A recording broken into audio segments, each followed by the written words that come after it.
நியாயாதிபதிகள் 7வது அதிகாரம் 1.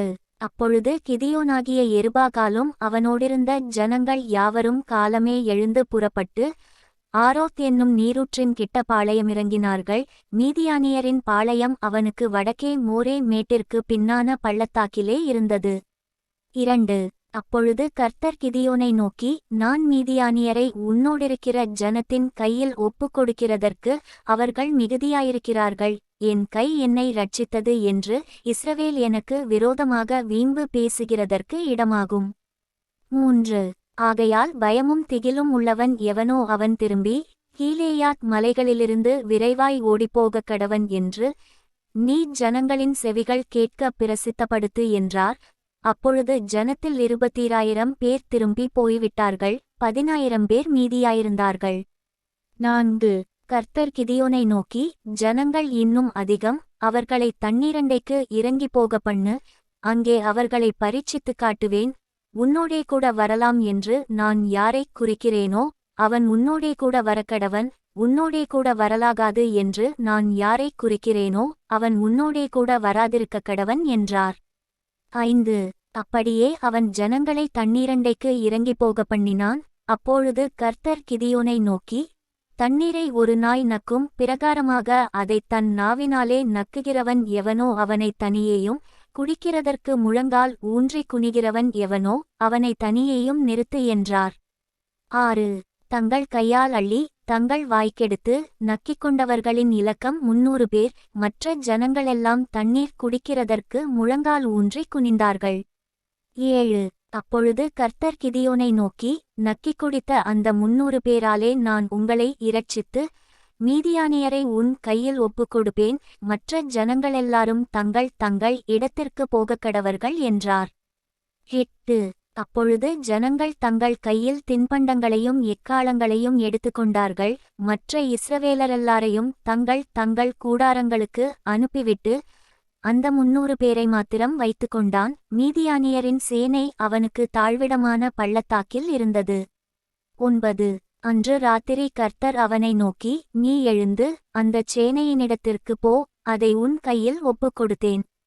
10. போக பயப்பட்டாயானால் முதல் நீயும் உன் வேலைக்காரனாகிய பூராவும் சேனையினிடத்திற்கு போய் 11. அங்கே என்ன பேசுகிறார்கள் என்று கேள், பின்பு சேனையிடத்திற்கு போக உன் கைகள் திடப்படும் என்றார். அப்படியே அவனும் அவன் வேலைக்காரனாகிய பூராவும் சேனையின் முன்னணியிலே ஜாமம் காக்கிறவர்களின் இடமட்டும் போனார்கள். 12. மீதியானியரும் அமலேக்கியரும் சகல கிழக்கத்தி புத்திரரும் வெட்டுக்கிளிகளைப் போலத் திரளாய் பள்ளத்தாக்கிலே படுத்து கிடந்தார்கள். அவர்களுடைய ஒட்டகங்களுக்கும் கணக்கில்லை, கடற்கரை மணலைப் போல திரளாயிருந்தது. 13. கிதியோன் வந்தபோது ஒருவன் மற்றொருவனுக்கு ஒரு சொப்பனத்தைச் சொன்னான். அதாவது, இதோ ஒரு சொப்பனத்தைக் கண்டேன், சுட்டிருந்த ஒரு வார்கோதுமை அப்பம் மீதியானியரின் பாளையத்திற்கு உருண்டு வந்தது. அது கூடாரமட்டும் வந்தபோது அதை விழத்தள்ளி கவிழ்த்து போட்டது, கூடாரம் விழுந்து கிடந்தது என்றான். 14. அப்பொழுது மற்றவன், இது யோவாசின் குமாரனாகிய கிதியோன் என்னும் இஸ்ரவேலனுடைய பட்டயமே அல்லாமல் வேறல்ல, தேவன் மீதியானியரையும் இந்தச் சேனை அனைத்தையும் அவன் கையிலே ஒப்புக்கொடுத்தார் என்றான். 15. கிதியோன் அந்தச் சொப்பனத்தையும் அதன் வியார்த்தியையும் கேட்டபோது அவன் பணிந்து கொண்டு இஸ்ரவேலின் பாளையத்திற்கு திரும்பி வந்து, எழுந்திருங்கள், கர்த்தர் மீதியானியரின் பாளையத்தை உங்கள் கைகளில் ஒப்புக்கொடுத்தார் என்று சொல்லி. 16.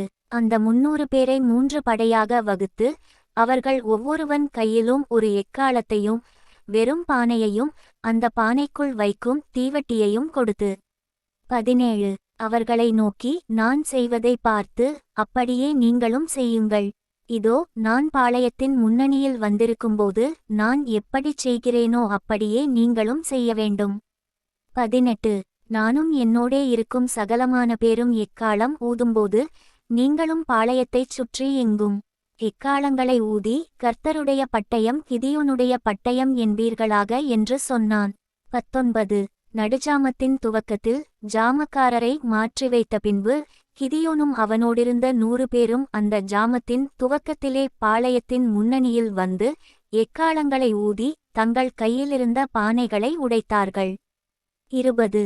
3 படைகளின் மனுஷரும் எக்காளங்களை ஊதி பானைகளை உடைத்து தீவட்டிகளை தங்கள் இடதுகைகளிலும் ஊதும் எக்காளங்களை தங்கள் வலது கைகளிலும் பிடித்துக்கொண்டு கர்த்தருடைய பட்டயம் கிதியோனுடைய பட்டயம் என்று சத்தமிட்டு 21 பாளையத்தைச் சுற்றிலும் அவரவர் தங்கள் நிலையிலே நின்றார்கள். அப்பொழுது பாளையத்தில் இருந்தவர்கள் எல்லாரும் சிதறி கூக்குரலிட்டு ஓடிப்போனார்கள்.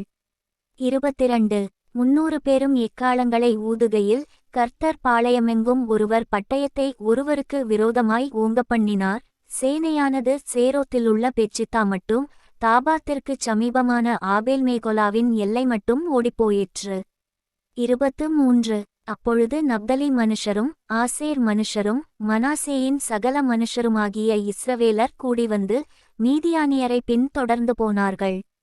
24 கிதியோன் எப்பிராயீம் மலைகளெங்கும் ஆட்களை அனுப்பி மீதியானியருக்கு விரோதமாயிறங்கி பெத்தாபராய் இருக்கும் யோர்தான் மட்டும் வந்து அவர்களுக்கு முந்தித் துறைகளை கட்டிக்கொள்ளுங்கள் என்று சொல்லச் சொன்னான்.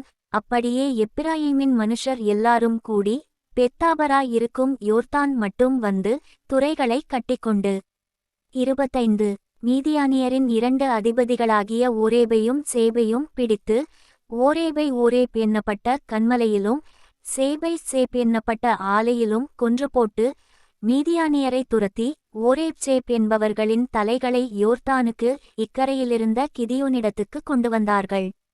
நியாயாதிபதிகள் 8வது அதிகாரம் 1 அப்பொழுது எப்பிராயீம் மனுஷர் அவனை நோக்கி, நீ மீதியானியர் மேல் யுத்தம் பண்ண போகிறபோது எங்களை அழைப்பிக்கவில்லையே, இப்படி நீ எங்களுக்குச் செய்தது என்ன என்று அவனோடே பலத்த வாக்குவாதம் பண்ணினார்கள். 2 அதற்கு அவன், நீங்கள் செய்ததற்கு நான் செய்தது எம்மாத்திரம்? அபியேஸ்ரியரின் திராட்சப்பழத்தின் முழு அறுப்பை பார்க்கிலும் எப்பிராயீமரின் மீதியான அறுப்பு அதிகம் அல்லவா? 3 தேவன் உங்கள் கையிலே மீதியானியரின் அதிபதிகளாகிய ஓரேபையும் சேபையும் ஒப்புக்கொடுத்தாரே, நீங்கள் செய்ததிலும் நான் செய்யக்கூடியது எம்மாத்திரம் என்றான். இந்த வார்த்தையை அவன் சொன்னபோது அவன்மேலிருந்த அவர்களுடைய கோபம் ஆறிற்று. 4 கிதியோன் யோர்தானுக்கு வந்தபோது அவனும் அவனோடிருந்த 300 பேரும் அதைக் கடந்துபோய் விடாய்த்திருந்தும் சத்துருவை பின்தொடர்ந்தார்கள். 5 அவன் சுக்கோத்தின் மனுஷரை நோக்கி, என்னோடிருக்கிற ஜனத்திற்குச் சில அப்பங்களைக் கொடுங்கள், அவர்கள் விடாய்த்திருக்கிறார்கள், நான் மீதியானியரின் ராஜாக்களாகிய சேபாவையும் சல்முனாவையும் பின்தொடர்கிறேன் என்றான். 6 அதற்குச் சுக்கோத்தின் பிரபுக்கள், உன் சேனைக்கு நாங்கள் அப்பம் கொடுக்கிறதற்கு சேபா சல்முனா என்பவர்களின் கை உன் கைவசமாயிற்றோ என்றார்கள். 7 அப்பொழுது கிதியோன் அவர்களை நோக்கி, கர்த்தர் சேபாவையும் சல்முனாவையும் என் கையில் ஒப்புக்கொடுக்கும்போது உங்கள் மாம்சத்தை வனாந்தரத்தின் முள்ளுகளாலும் நெரிஞ்சல்களாலும் கிழித்துவிடுவேன் என்று சொல்லி 8 அவ்விடம் விட்டு பெனுவேலுக்குப் போய் அவ்வூராரிடத்தில் அந்தபடியே கேட்டான். சுக்கோத்தின் மனுஷர் பிரதியுத்தரமாகச் சொன்னபடியே பெனுவேலின் மனுஷரும் அவனுக்குச் சொன்னார்கள். 9 அப்பொழுது அவன் பெனுவேலின் மனுஷரை பார்த்து, நான் சமாதானத்தோடே திரும்பி வரும்போது இந்த கோபுரத்தை இடித்துப் போடுவேன் என்றான். 10 சேபாவும் சல்முனாவும் அவர்களோடே கூட அவர்களுடைய சேனைகளும் ஏறக்குறைய 15,000 பேர் கர்கூரில் இருந்தார்கள். பட்டயம் உருவத்தக்க 120,000 பேர் விழுந்தபடியால் கிழக்கத்தியாரின் சகல சேனையிலும் இவர்கள் மாத்திரம் மீந்திருந்தார்கள். 11 கிதியோன் கூடாரங்களிலே குடியிருக்கிறவர்கள் வழியாய் நோபாகுக்கும் யோகிபேயாவுக்கும் கிழக்கே போய் அந்தச் சேனை பயமில்லை என்றிருந்தபோது அதை முறிய அடித்தான். 12 சேபாவும் சல்முனாவும் ஓடிப்போனார்கள். அவனோ அவர்களைத் தொடர்ந்து சேபா சல்முனா என்னும் மீதியானியரின் 2 ராஜாக்களையும் பிடித்து சேனை முழுவதையும் கலங்கடித்தான். 13 யோவாசின் குமாரனாகிய கிதியோன் யுத்தம் பண்ணி சூரியன் உதிக்கும் முன்னே திரும்பி வந்தபோது 14 சுக்கோத்தின் மனுஷரில் ஒரு வாலிபனை பிடித்து அவனிடத்தில் விசாரித்தான். அவன் சுக்கோத்தின் பிரபுக்களும் அதின் மூப்பருமாகிய 77 மனுஷரின் பேரை அவனுக்கு எழுதிக் கொடுத்தான். 15 அவன் சுக்கோத்து ஊராரிடத்தில் வந்து, இதோ விடாய்த்திருக்கிற உன் மனுஷருக்கு நாங்கள் அப்பம் கொடுக்கிறதற்கு சேபா சல்முனா என்பவர்களின் கை உன் கைவசமாயிற்றோ என்று நீங்கள் என்னை நிந்தித்துச் சொன்ன சேபாவும் சல்முனாவும் இங்கே இருக்கிறார்கள் என்று சொல்லி 16 பட்டணத்தின் மூப்பரை பிடித்து வனாந்தரத்தின் முள்ளுகளையும் நெரிஞ்சல்களையும் கொண்டுவந்து அவைகளால் சுக்கோத்தின் மனுஷருக்கு புத்திவரப்பண்ணி. 17 பெனூவேலின் கோபுரத்தை இடித்து அவ்வூர் மனுஷரையும் கொன்று போட்டான். 18 பின்பு அவன் சேபாவையும் சல்முனாவையும் நோக்கி, நீங்கள் தாப்போரிலே கொன்று போட்ட அந்த மனுஷர் எப்படிப்பட்டவர்கள் என்று கேட்டான். அதற்கு அவர்கள், நீர் எப்படிப்பட்டவரோ அவர்களும் அப்படிப்பட்டவர்களே, ஒவ்வொருவனும் பார்வைக்கு ராஜகுமாரனைப் போலிருந்தான் என்றார்கள். 19 அப்பொழுது அவன், அவர்கள் என் சகோதரரும் என் தாயின் பிள்ளைகளுமாயிருந்தார்கள், அவர்களை உயிரோடே வைத்திருந்தீர்களானால் உங்களை கொல்லாதிருப்பேன் என்று கர்த்தரின் ஜீவனைக் கொண்டு சொல்லுகிறேன் என்று சொல்லி. 20 தன் மூத்தகுமாரனாகிய எத்தேரை நோக்கி, நீ எழுந்து இவர்களை வெட்டிப்போடு என்றான். அந்த வாலிபன் இளைஞனானபடியால் பயந்து தன் பட்டயத்தை உருவாதிருந்தான். 21 அப்பொழுது சேபாவும் சல்முனாவும், நீரே எழுந்து எங்கள் மேல் விழும், மனுஷன் எப்படியோ அப்படியே அவன் பெலனும் இருக்கும் என்றார்கள். கிதியோன் எழுந்து சேபாவையும் சல்முனாவையும் கொன்று போட்டு அவர்கள் ஒட்டகங்களின் கழுத்துகளில் இருந்த சாந்துக்காரைகளை எடுத்துக்கொண்டான்.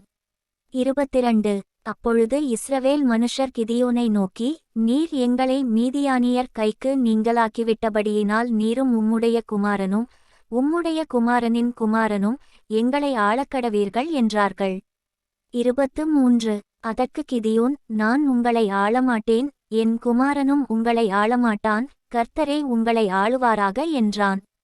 24 பின்பு கிதியோன் அவர்களை நோக்கி, உங்களிடத்தில் ஒரு காரியத்தை கேட்கிறேன், நீங்கள் அவரவர் கொள்ளையிட்ட கடுக்கன்களை என்னிடத்தில் கொண்டு வாருங்கள் என்றான். அவர்கள் இஸ்மவேலராயிருந்தபடியினால் அவர்களிடத்தில் பொன்கடுக்கன்கள் இருந்தது. 25 இஸ்ரவேலர் சந்தோஷமாய் கொடுப்போம் என்று சொல்லி ஒரு வஸ்திரத்தை விரித்து அவரவர் கொள்ளையிட்ட கடுக்கன்களை அதிலே போட்டார்கள். 26 இறைச்சிந்தாக்குகளும் ஆரங்களும் மீதியானியரின் ராஜாக்கள் போர்த்து கொண்டிருந்த இரத்தாம்பரங்களும் அவர்களுடைய ஒட்டகங்களின் கழுத்துகளிலிருந்த சரப்பணிகளும் அல்லாமல் அவன் கேட்டு வாங்கின பொன்கடுக்கன்களின் நிறை 1700 பொன் சேக்கலின் நிறையாயிருந்தது. 27 அதனால் கிதியோன் ஒரு ஏப்போத்தை உண்டாக்கி அதை தன் ஊரான ஒப்ராவிலே வைத்தான். இஸ்ரவேலரெல்லாரும் அதை பின்பற்றிச் சோரம்போனார்கள். அது கிதியோனுக்கும் அவன் வீட்டாருக்கும் கண்ணியாயிற்று. 28 இந்த பிரகாரம் மீதியானியர் திரும்ப தலையெடுக்கக்கூடாதபடிக்கு இஸ்ரவேல் புத்திரருக்கு முன்பாக தாழ்த்தப்பட்டார்கள். தேசமானது கிதியோனின் நாட்களில் 40 வருஷம் அமைதலாயிருந்தது. 29 யோவாசின் குமாரனாகிய எருபாகால் போய் தன் வீட்டிலே வாசமாயிருந்தான். 30 கிதியோனுக்கு அநேகம் ஸ்திரீகள் இருந்தார்கள். அவனுடைய கர்ப்பப்பிறப்பான குமாரர் 70 பேர். 31 சீகேமிலிருந்த அவனுடைய மறுமனையாட்டியும் அவனுக்கு ஒரு குமாரனை பெற்றாள். அவனுக்கு அபிமெலேக்கு என்று பேரிட்டான். 32 பின்பு யோவாசின் குமாரனாகிய கிதியோன் நல்ல விருத்தாப்பியத்திலே மரித்து ஒப்ராவிலே தன் தகப்பனாகிய யோவாஸ் என்னும் அபியேஸ்ரியனுடைய கல்லறையில் அடக்கம் பண்ணப்பட்டான். 33 கிதியோன் மரித்தபின் இஸ்ரவேல் புத்திரர் திரும்பவும் பாகால்களை பின்பற்றிச் சோரம்போய் பாகால் பேரித்தை தங்களுக்கு தேவனாக வைத்துக்கொண்டார்கள். 34 இஸ்ரவேல் புத்திரர் தங்களைச் சுற்றிலுமிருந்த தங்கள் எல்லாச் சத்துருக்களின் கையினின்றும் தங்களை இரட்சித்த தங்கள் தேவனாகிய கர்த்தரை நினையாமலும். 35 கிதியோன் என்னும் எருபாகால் இஸ்ரவேலுக்குச் செய்த சகல நன்மைக்குந்தக்க தயவை அவன் வீட்டாருக்கு பாராட்டாமலும் போனார்கள்.